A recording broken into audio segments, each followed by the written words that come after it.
নজর রাখবো পরবর্তী সংবাদে। এতক্ষণ ধরে আমরা রাজ্যের জেলাগুলির ছবি আপনাদেরকে দেখিয়েছি, এবার একটু দেখিয়ে রাখবো যে শহর আগরতলা লাগোয়া যে সব এলাকাগুলি রয়েছে সেখানকার কেমন চিত্র রয়েছে।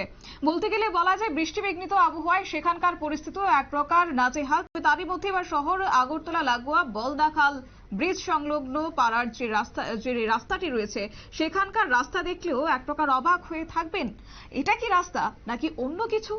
বলদাখাল ব্রিজ থেকে আড়ালিয়া যাওয়ার পথে এই রাস্তাটি অবস্থিত।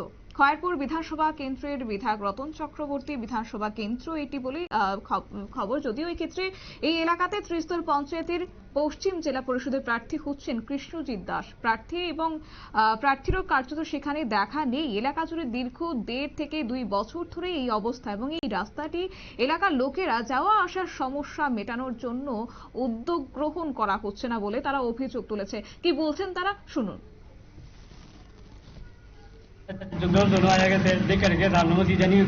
এরকম করতে হতে কোন কারণ সমস্যা দিয়ে না ঘুরতে পারি ওর মতো বন্ধু হচ্ছে না, যে যা হ্যাঁ ওই একটা একটা কমপ্লিট করে যায়। কার কাছে করবো আমরা? হেরা তো আর পাড়ার মেম্বার চেয়ারম্যান ছিল না, আর মেম্বার চেয়ারম্যান তো ডেইলি রুটে আপ ডাউন করে।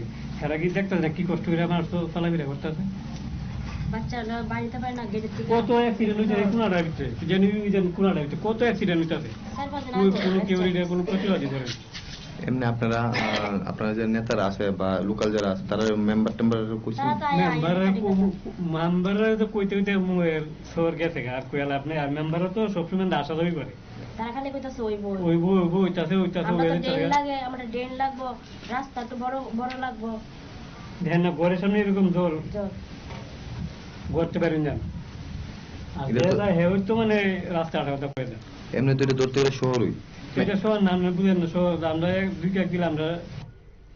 আপনারা শুনলেন এলাকাবাসীদের বক্তব্য। কার্যত শহর আগরতলা লাগোয়া যে এলাকা রয়েছে সেই এলাকার রাস্তাঘাটের এমন বেহাল দশা, কার্যত হতবাক শহরবাসীও।